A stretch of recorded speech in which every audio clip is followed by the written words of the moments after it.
बुद्धिमान है, विद्यमान है। वीर कौन है? अपने ही खानदान से। आई गुरु जी स्वर देते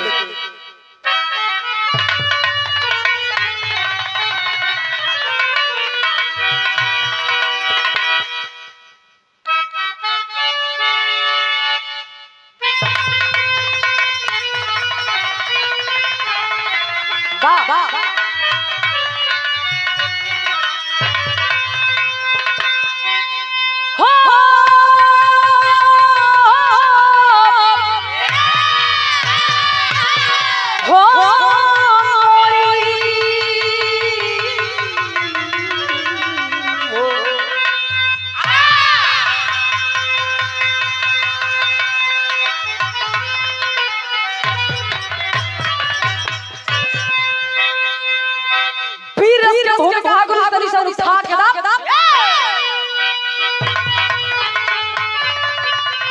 बारे बाहर बाहर सही हो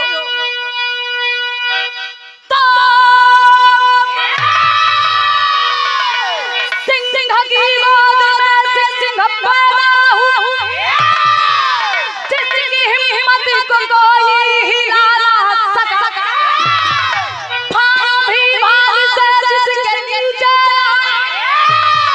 सिंधु का जल भी जिसको डुबा पराजित हुआ काल का कारवा ताबीर पालक की जाई हजरा कटासी से आकाश में सुर्खियों में विजय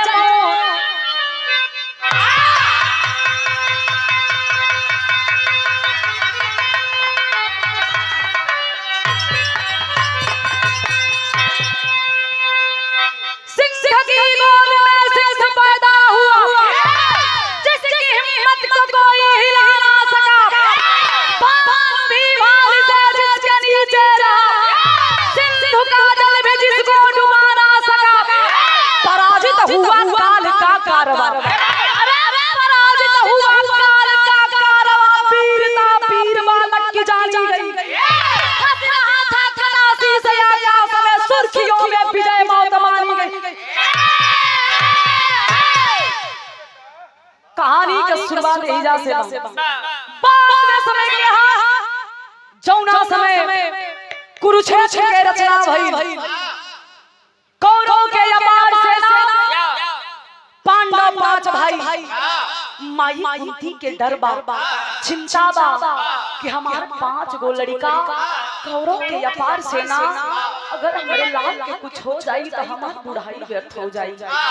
माही के अखियां में आंसू बा चिंता बा ए बाबू माही सोचत बा लेकिन बिरहा में स्वर्गीय राम दोस्ता के कव्वाली के नजम लगल स्वर्गीय राम उस्ताद जब ये गजल के गाने तो लगे कि वीर रस के बिरहा होता था। हमनी का हुआ तक जब कोशिश रही गुरु जी के सामने प्रयास जारी रहा। अब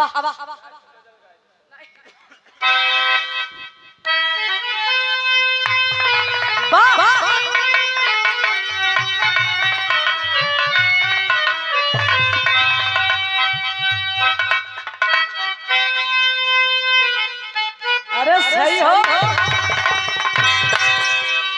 अरे कहां पे अरे कहां तेरा जलवा काशी में लगाया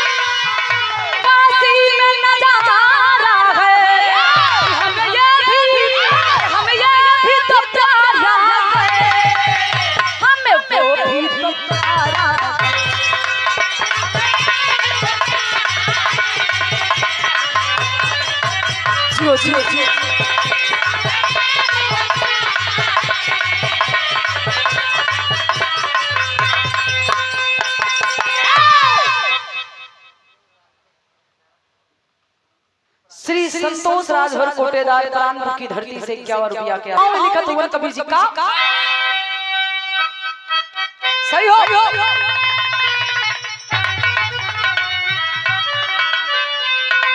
अरे सपना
पैनल और इसके प्रोपाइटर हैं हमारे धर्म के बड़े भैया श्री संतोष कुमार यादव जी। आपके कर कमलों से शानदार 101 रुपए का आशीर्वाद, बहुत बहुत प्रणाम है, आशीर्वाद की प्रतीक्षा बा। ए भैया कहानी के हिजा से शुरुआत बात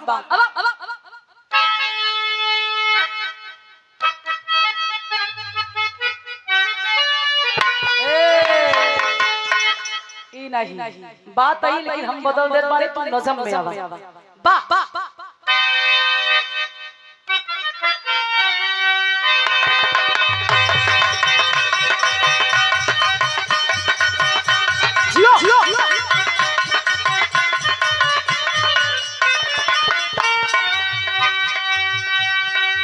साम्राज्य में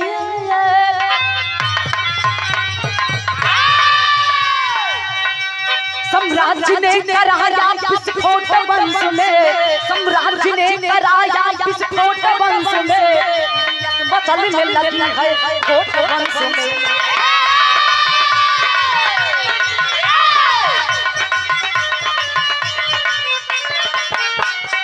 कि जन्मा के 5 बेटे,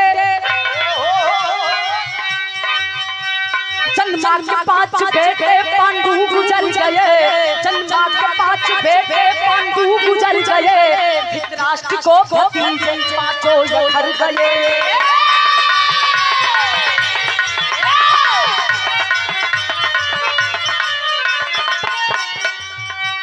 ताजी कहुई पावनी कुरुक्षेत्र जंग की, ताजी कहुई पावनी कुरुक्षेत्र जंग की, बात दंभ शक्ति विकराल रंग की।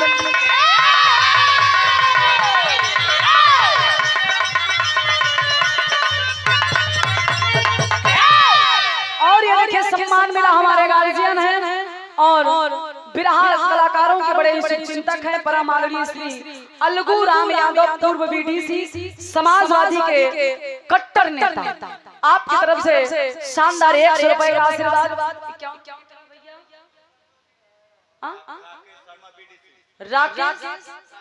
राकेश शर्मा बीडीसी, आपके द्वारा 51 रुपया के आशीर्वाद। कहानी तनी सा यही जा से समझा लो। अबे हर आई दीदी के चिंता कि हमार 5 गो लड़का कौरव की अपार सेना, अगर कुछ हो जाई तो हमार बुढ़ाई व्यर्थ हो जाई।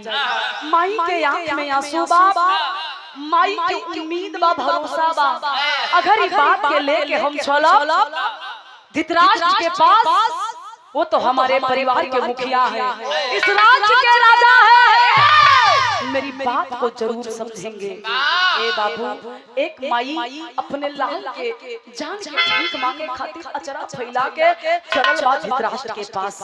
माँ तो माँ होती है। ए बाबू, चलल वाली कैसे फिर हम एक लाइन तरस लग गई।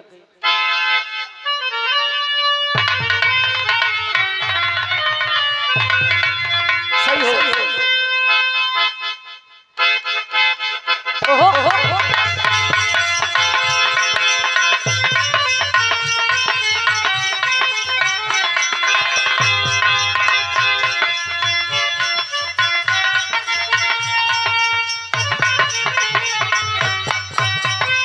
तर्ज कि तनिका ताक दे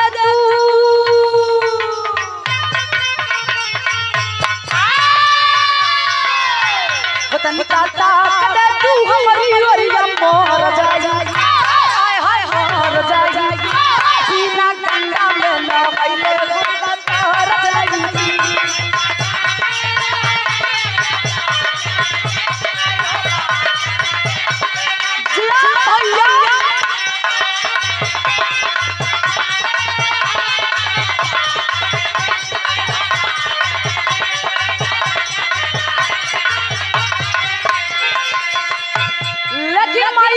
पहुंचा नहीं कहमा कि कहली कुंती तब गंधारी से सुनाए बतिया हो सुनाए बतिया काहे कइले बाडू कहली तू कठोर छतिया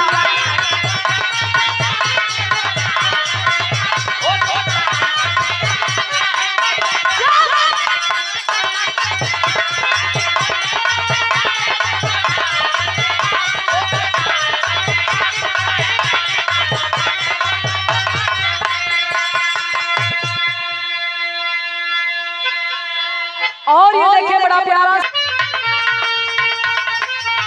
क्या बात है हाथ जोड़ी कई राष्ट्र से बिलिया कहे अपन औला जेठा धर्म के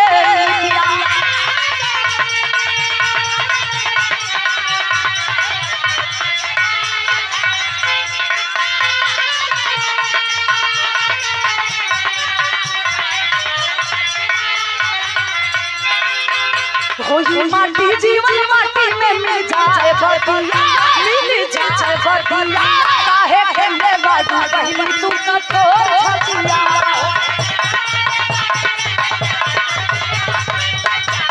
सही हो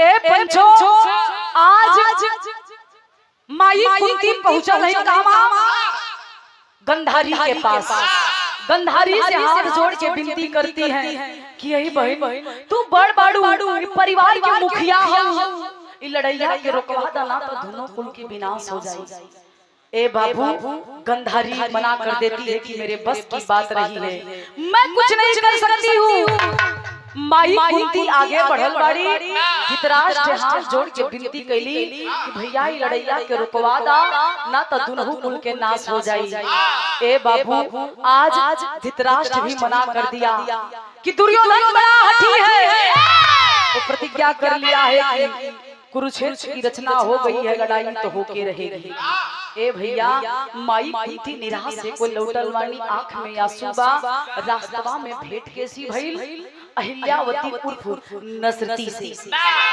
नसरती पूछत बा कि ए माई तोरे आंख में आंसू काहे बा काहे तना उदास बाड़ू कुंती बतावे लगली पूरी बात कि का बताई गई रही भीख मांगे कुरुक्षेत्र के जो रचना भइल बे के खत्म कर दा लड़ाई मत करवाना लेकिन हमके निराशा मिलल बा पूरी बात के कुंती बता के चल देती है बाबूजी नसरती के बेटवा रहल जोने बेटवा के नाम परबरीक बतावल गई 12 से 14 साल के उमरिया बा बगीचवा में तलवार चलावत धनुष बाण चलावत नसरती आवाज लगा देती है वीर बनना चाहते हो इस बगीचे में लड़ने से तुम वीर नहीं बन जाओगे अगर तुमको वीर बनना है चले जाओ कुरुक्षेत्र के मैदान में और मैं जो कहती हूँ वैसा करना माई बतावत बनी कैसे भैया एक लाइन तरस लग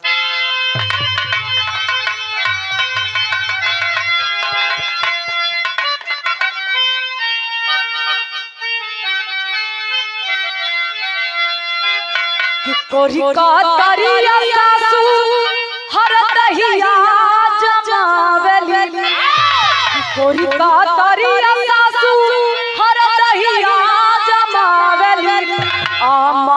तारली जो जो नवा राधा राधा मान मोहे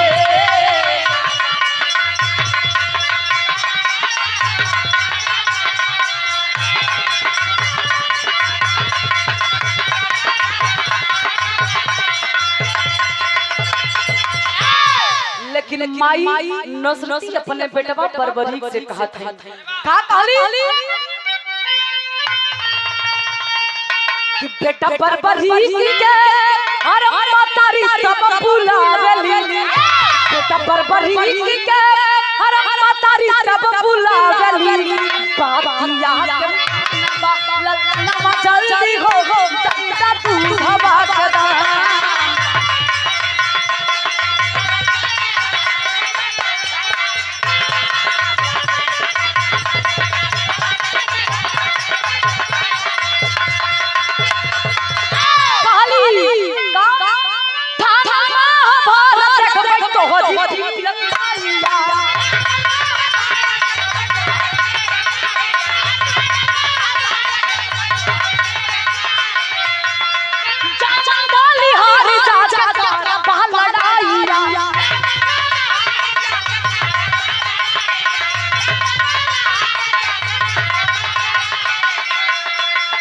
ठंडा के खाई पाला बनवा जल्दी हो दूध हवा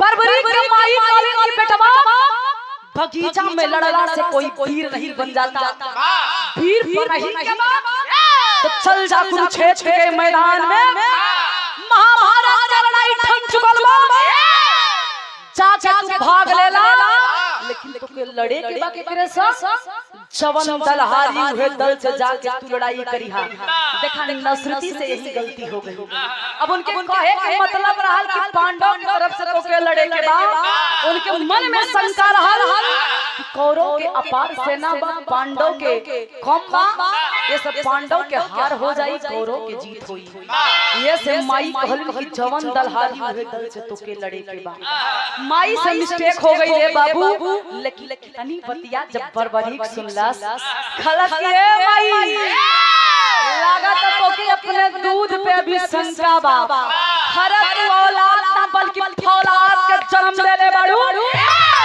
तुहार लाल के गर्दन कट जाई लेकिन रणभूमि में अपन सर झुका के पीठ दिखा के कभी ना आई बस तोरे चरण के धूल जाई कहलन का एक लाइन तरस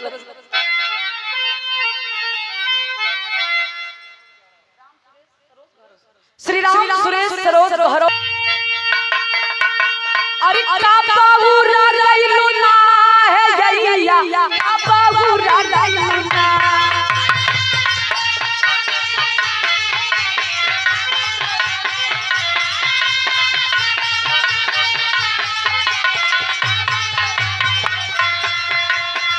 बाबूरा लैलू ना है यैया बाबूरा लैलू ना तो हम बताना हमई कर रहे बहु रहिया हम बताना हमई कर रहे बहु रहिया या बहु रहिया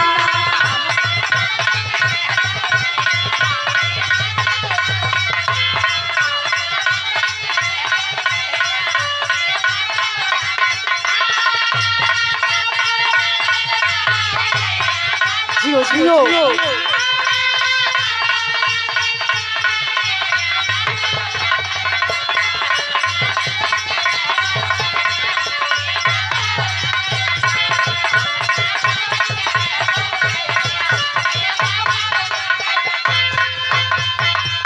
परवरिश 12 से 14 साल के जेकर उम्र बा 12 से फिर माई से कहलन का कहलन भैया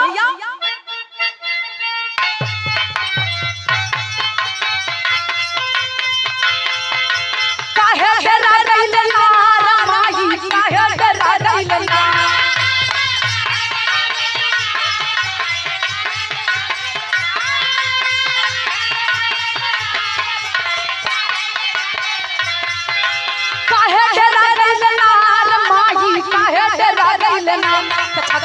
दुश्मन के दे भाई छोड़ा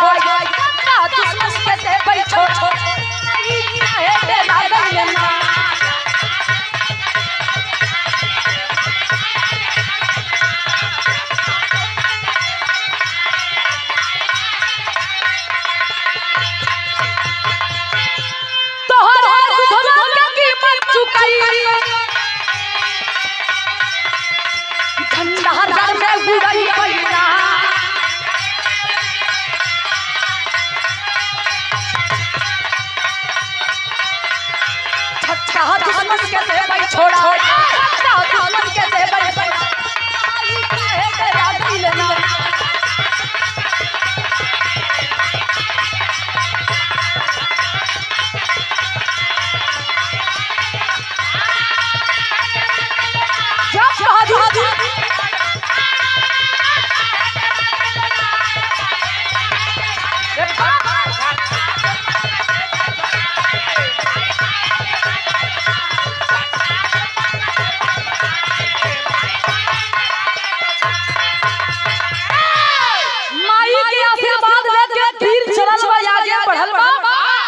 उहे कन्हैया जोन खड़ के फसौलन उहे मुरलीधर कन्हैया अपन भेष बदल के ब्राह्मण रूपी भेष बना के बगल में झोला मंत्रा टांग के अच्छा लहु फरवरी के रास्ता रोक कैलन का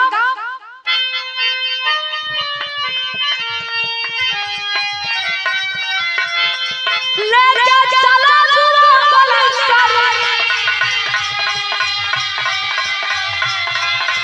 मोहन पौले के मरियाना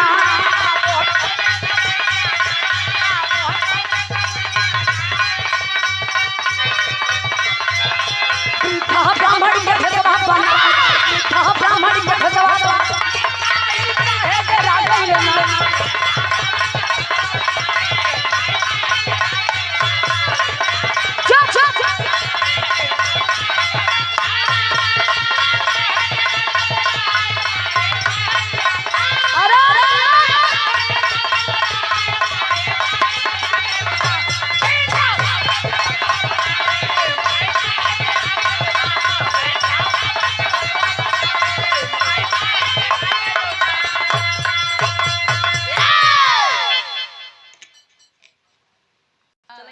तनी कहानी पे गौर करी ब्राह्मण रूपी भेष बना के भगवान कृष्ण कन्हैया जी एक पीपल के पेड़ के नीचे बर्बरी का रास्ता रोकते हैं बर्बरी एकदम तैनात होकर चलल रे बेटा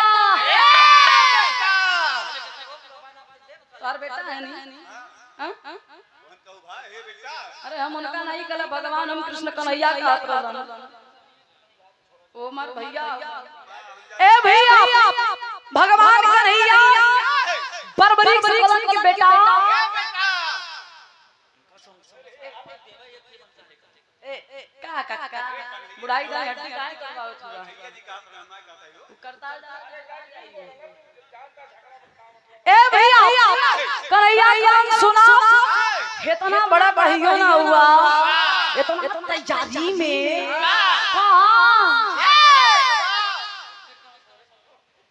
देखा तो हाथवा में का बा धार धार कहीं चल जाई तो फिर हम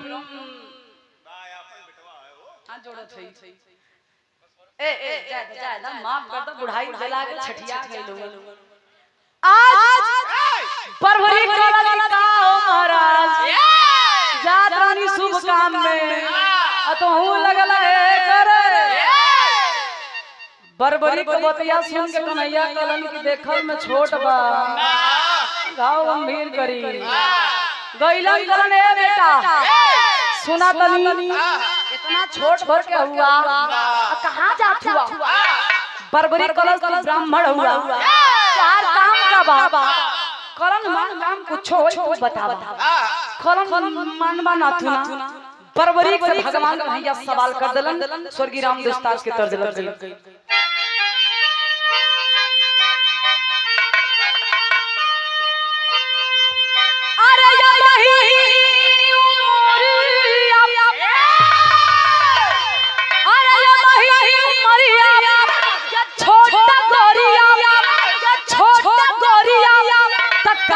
जंगल बाडू लाल लाल ओट गोरिया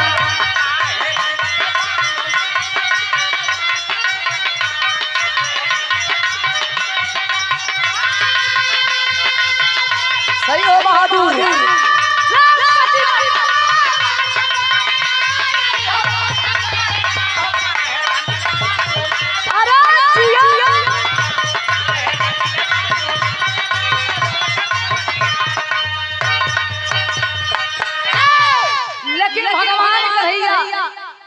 चर्चा खुद ही करे जैसे जान नहीं करवावो तो खुद ही बतलाए लगे। अरे हमारे बेटी सी चर्चा कहत है इधर ही बैठा बतला हम 2 मिनट के बाद बताइए। हां नाला जाना अगर बतिया ले आज बर्बरी से भगवान कन्हैया सवाल कर दे का कि या नहीं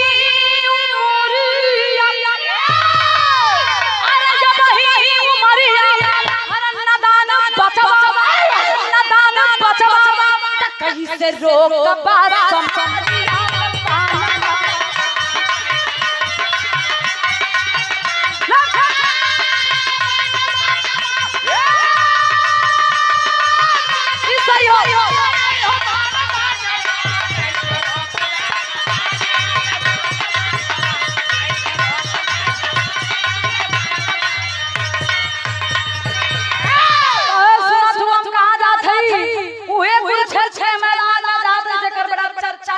मचल है कन्हैया कलन हुआ वहां के बारे में कुछ जानत हुआ के आई बा बित्ता भर के हुआ नहीं पूरे चल देला।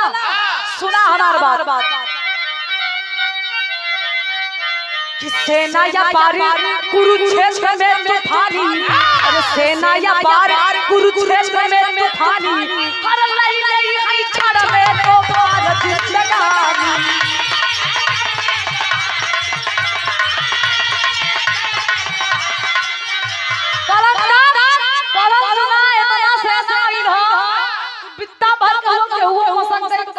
चल जाएगी। ए बेटा हमार बार माना मत जा बरबरी कला से बित्ता भर समझ के कहीं गच्चा मना पड़ जाई। हां हम जाई त जाई हमार माई हम के आदेश दे ले बा अच्छा दिखा दे कि हमरे माई के दूध में कितना ताकत बा। कन्हैया कलन नाम मनवा कलश ना कलन बेटा एक बार हम परीक्षा ले परीक्षा में अगर पास हो गईला तो हम तो के आदेश दे कुरुक्षेत्र के मैदान में जाए खातिर का कहला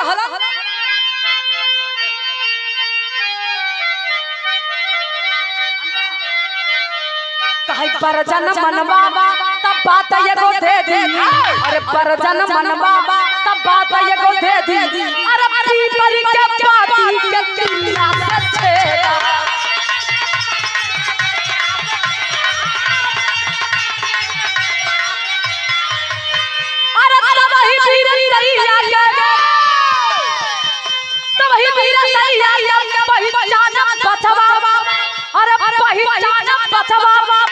कहीं से रोकबा समरिया में पानी बचबा।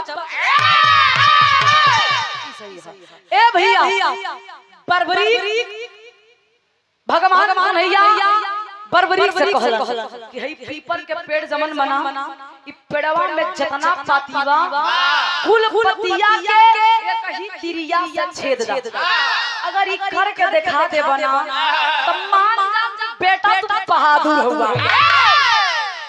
बरबरी कला की बस और ही कुछ करे के होता है कहीं बार में बोल दा कन्हैया कला ने तने करके दिखा दा तो हम मान जाई।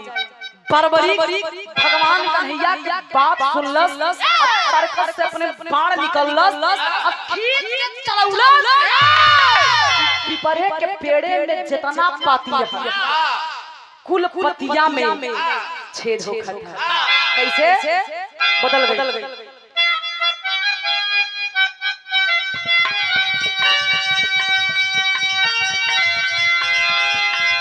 अरे हम गमनवा नहीं जा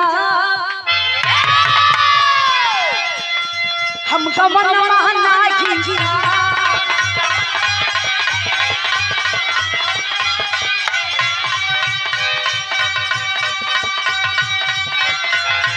पीछे पड़ल यही बेईमाना पीछे पड़ल यही बेईमाना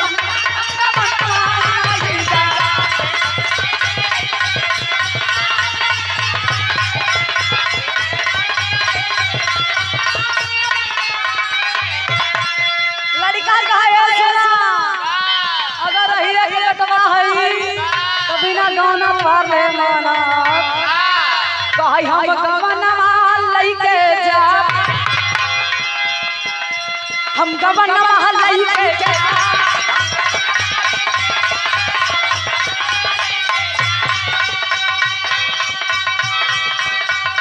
चाहे पूरी पराई खाना खाना ए पूरी पराई खाना महलई के जा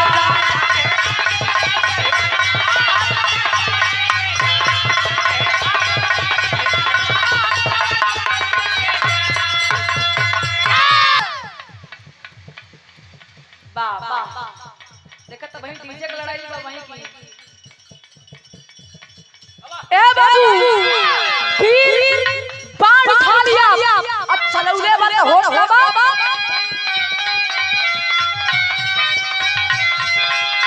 तब ललन महापापा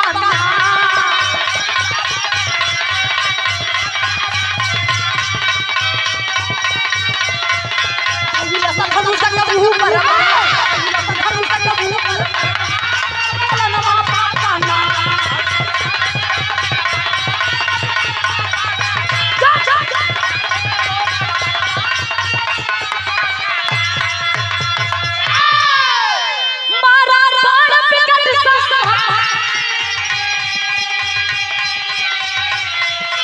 पाती छे दहतारी ना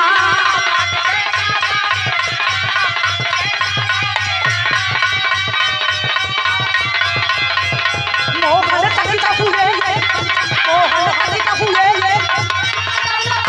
पापा ना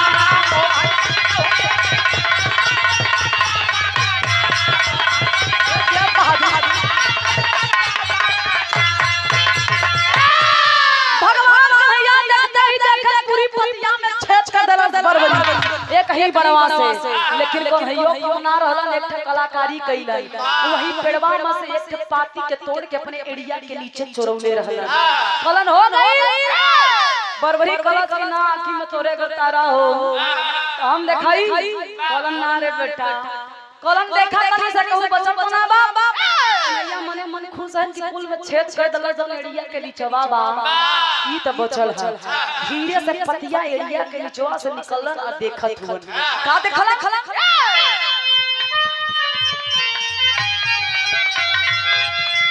चोरी किया मोहन कबाती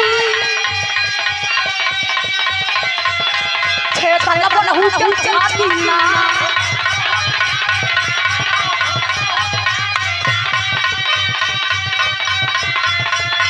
हमारी हसे बलवाना हमारी हसे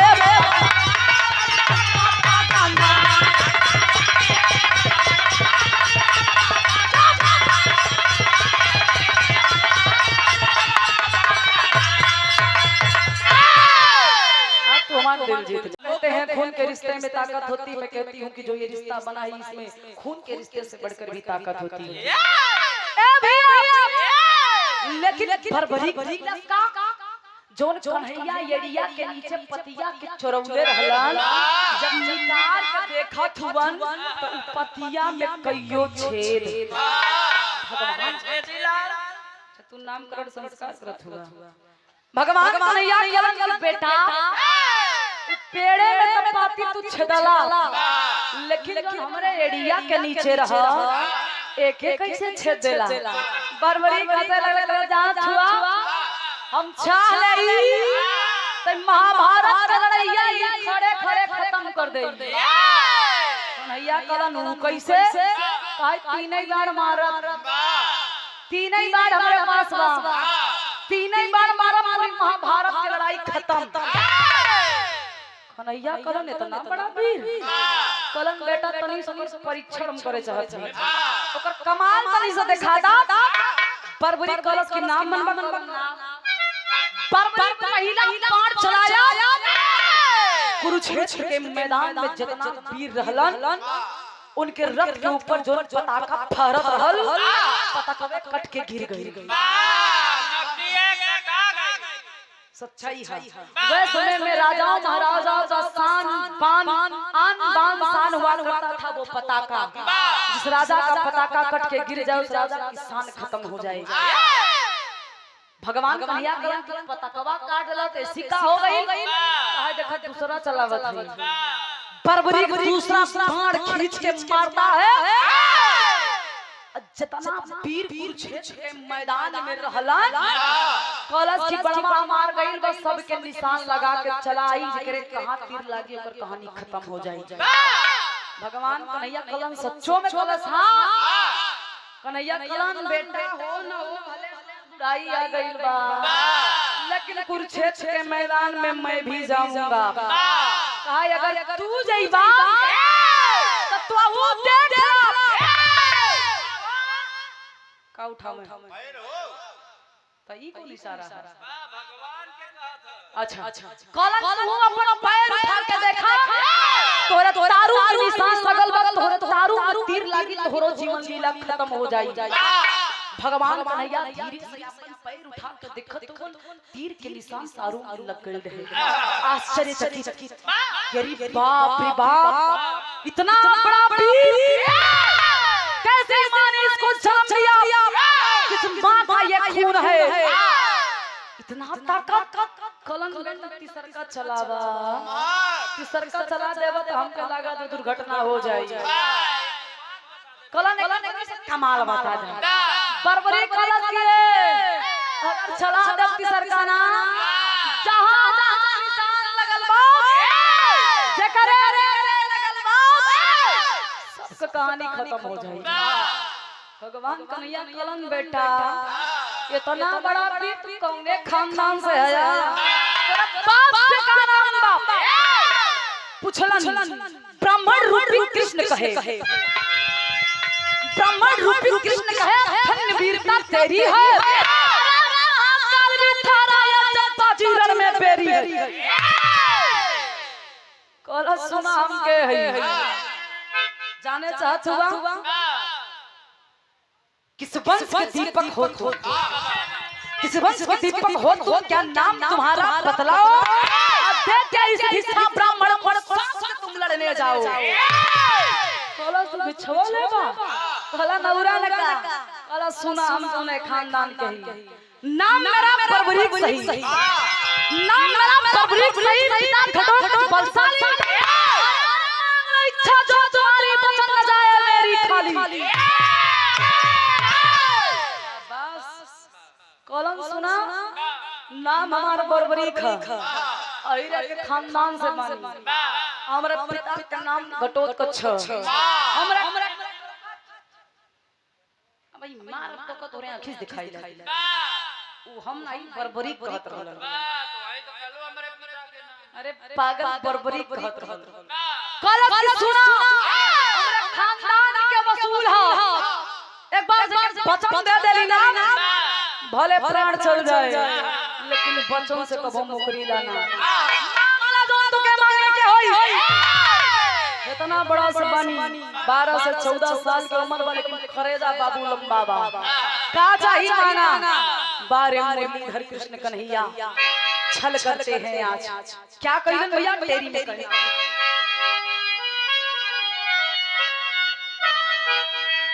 कि बिरताई जय करी धोखे में फंसी अरे बिरताई जय करी धोखे बिरताई जय करी धोखे में फंसी सच्चाई की बलि बेबी पर मांगे दरकार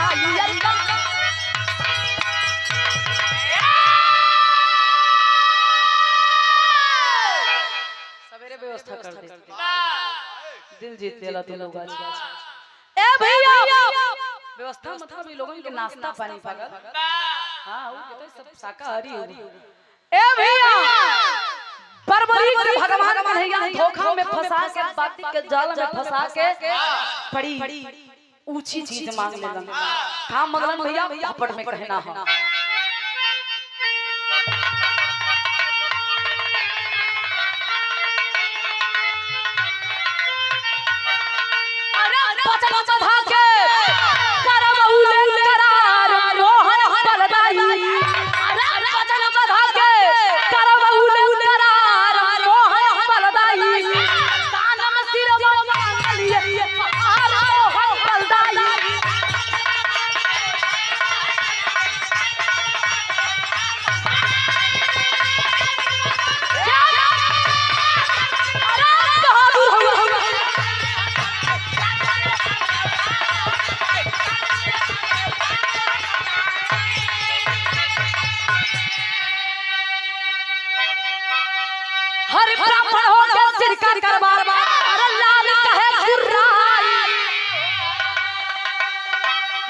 जल्दी अपन भेद बतावा शीश उड़ा। भगवान का भैया करण अगर दे वही चाहत हुआ बड़का दानी हुआ। ए बेटा अपन एक गर्दन काट के हमरे हथेलिया पर रख दा। मान जा तू बड़का वीर और बड़का दानी हुआ। परभरी कितनी बतिया सुनलस बाबू अखिया के खुली रह गई। खलस की ओहो ये तो मेरे साथ छल हो रहा है। खलस की सुना अगर तू बाबा हुआ तो हमार गर्दन ना मंगवा। तू हुआ के अपने असली रूप में आवा ना तो जतना छेद पतिया में कैली उतना छेद तोरे शरीरिया में करब। भगवान कन्हैया इतनी पतिया सुन के बाबूजी अपने असली रूप में उलल। कन्हैया के देख देख बरबरी की आंखें नम हो गई। हाथ जोड़ के एक ठे सवाल कैलस का भैया अल्लाह में कहे। और ये देखिए सम्मान मिला। अरे तो है तो करैला गुरु क्षेत्र के रचनवा पंडा दल के बानल बाटा सारा थी झूठा।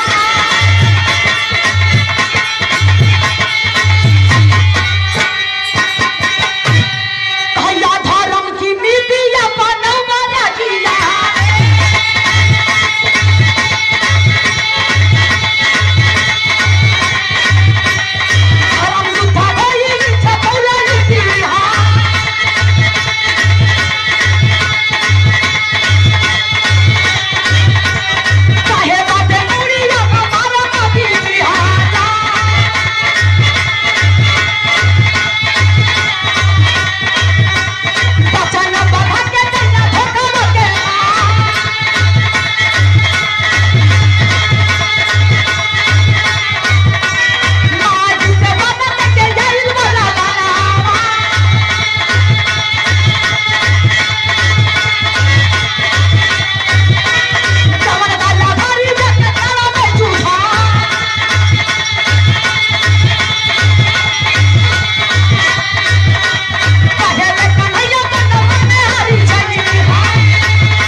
किए हैं। आपने कहा है धर्म की लड़ाई होगी, सत्य की लड़ाई होगी, तो मेरे साथ आपने छल क्यों किया? कन्हैया हंसे लगलन की बेटा तुम वीर हो, तुम जैसा वीर कुरुक्षेत्र में कोई नहीं है, लेकिन अगर तुम कुरुक्षेत्र में जाते हो तो धर्म की हार होगी, अधर्म की जीत होगी, सत्य की हार होगी, असत्य की जीत होगी। इतिहास ये गवाह नहीं देता, इसीलिए तुम्हारा गर्दन मुझे मांगना पड़ा। भरभरी कलश की प्रभु अपने माई से हम एक वादा करके आई बनी, जवन दलहारी उधर से जाके लड़ाई करब और तुम्हारे दूध के कर्जा अदा करब। अगर हम लड़ैया में नहा गईली तो अपने माई के दूध के कर्जा हम कैसे अदा करब? आप ही हमार मार्गदर्शन करा। कन्हैया हंसे लगलन, ये बेटा तुम्हारी माँ की दी हुई वचन कभी खाली नहीं जाएगी। तुम्हारी माँ ने पांडव की तरफ से लड़ने के लिए तुमको भेजा है, लेकिन तुम गलती कर देते, जाके तुम कौरव की तरफ से लड़ते, क्योंकि कौरव की हार होने वाली है, पांडव की जीत होने वाली है। इसलिए मुझे मजबूरन तुम्हारा ये गर्दन मांगना पड़ा। भरभरी कलश की प्रभु हमके गम नहीं खेबा, मांग लीजिए मेरा गर्दन, मैं हंसते हंसते अपने गर्दन को काट के आपके हथेली पे रखने के लिए तैयार हूँ, लेकिन मेरी एक आखिरी इच्छा है। मैं इस महाभारत की लड़ाई को देखना चाहता हूँ, मैं जानना चाहता हूँ इस लड़ाई में कितने बड़े योद्धा आए हैं, कितने बड़े वीर आए हैं। कन्हैया कलन, अगर तुम्हारी इच्छा बा तो तुम्हारे आंख के रोशनी कबो ना बुझी। ये आंख की रोशनी सत्य देखेगी, गर्दन भले ही कट जाए लेकिन आंख की रोशनी नहीं बुझेगी।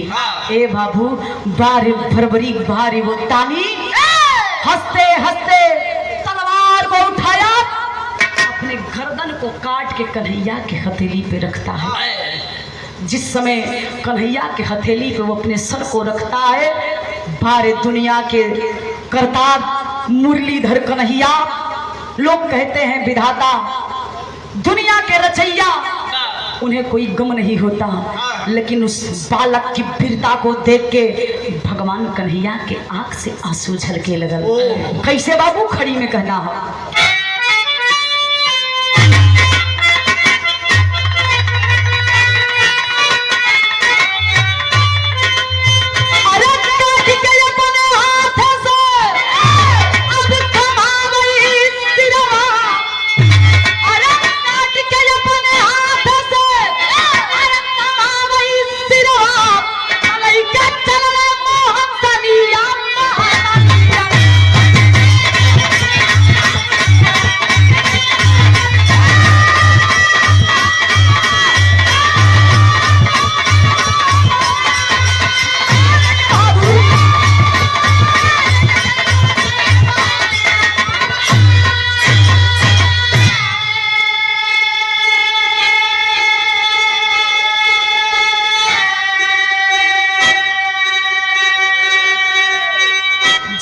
है, जंग पांडव हर नाज का बादल छाया।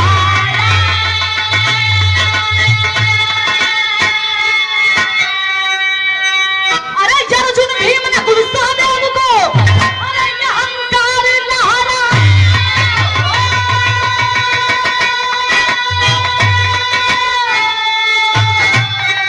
अरे छलकत पुरुष के पानिया बहाता।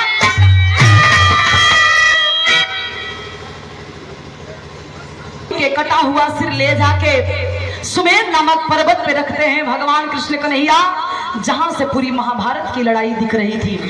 लड़ाई खत्म हुई, पांडवन की जीत भई, कौरवों की हार हुई।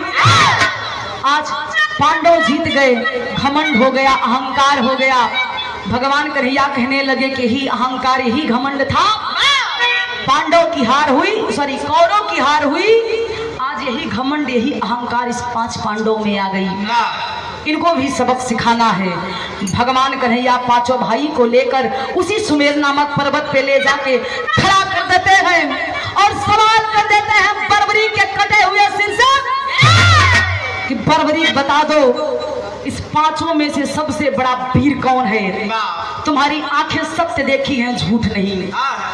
बर्बरी कहता है बाबूजी, अगर मैं सत्य बता दूंगा, ये मेरे 5 वीर जो महारथी हैं इनका सर झुक जाएगा। सत्य बड़ा कड़वा होता है बाबूजी। कन्हैया कहे कि नहीं, आज तुम्हें बताना पड़ेगा कि सत्य क्या है। बर्बरी हंसते हुए कहता है कि ये प्रभु, मैं झूठ नहीं बोलूंगा, मेरी इन आंखों ने केवल सत्य ही देखा है। कुरुक्षेत्र के मैदान में मैंने 2 ही चीज देखा। वो क्या क्या?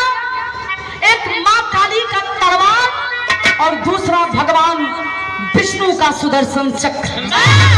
मैंने इन 5 भाइयों को नहीं देखा। ये 5 भाई क्या किए मैं नहीं बता सकता, क्योंकि मेरी ये आंखें सत्य देखी हैं। ए बाबू, 5 भैयन के अखियां शर्म के मारे झुक गई। सत्य के सुन के उसी समय प्रमाण मिलता है। क्या?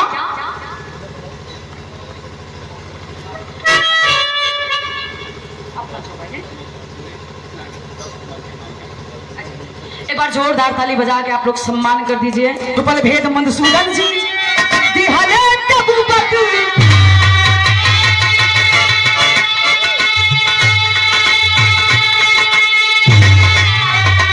अरे अर्जुन भीम ने गुस्सा देव को चिंता भाई समान।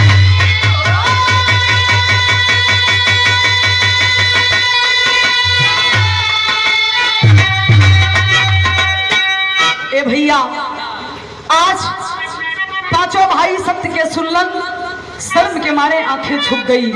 उसी समय प्रमाण मिलता है भगवान कृष्ण कन्हैया आदि शक्ति के याद कैलन। जौने समय बरबरी का अपन सर के कटले रहल धड़ के आदि शक्ति दुर्गा के समर्पित कर ले रहलन। आदि शक्ति दुर्गा आके धड़ के ला के फिर से सर और धड़ के जोड़ली। बरबरी के नया जीवन मिला। पांचों भाई कहने लगे कि देवता वीर हो आप, हमारे आदरणीय हो आप चल के राज्य भार संभालिए, हम पांचों भाई आपका दास बन के आपकी सेवा करेंगे। बरबरी खसे लगल, कहल से भैया हमके राज्य योजना चाहिए। हम इतने दिने में सत्य देख रही कि सत्य का बा झूठ का बा, ई माया के संसार है, ई माया बा सब कुछ। हमके राजपाठ ना चाहिए। अब अपन शरीर हम त्यागे चाहत बानी।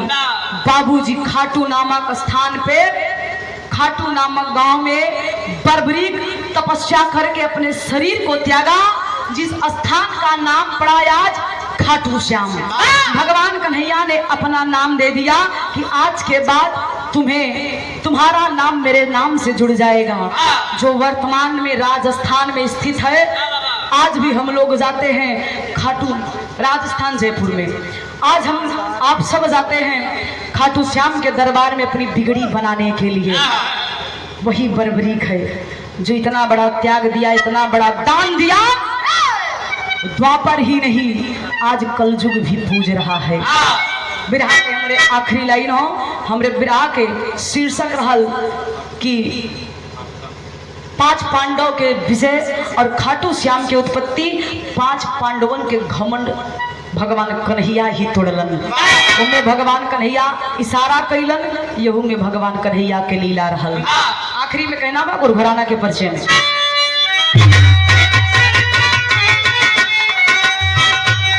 गुरु प्यारी गुरु गणेश आँख अभी है जिंदा,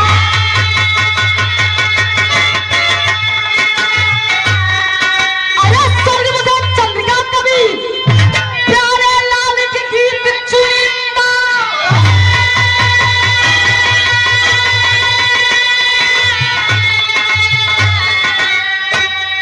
बिनता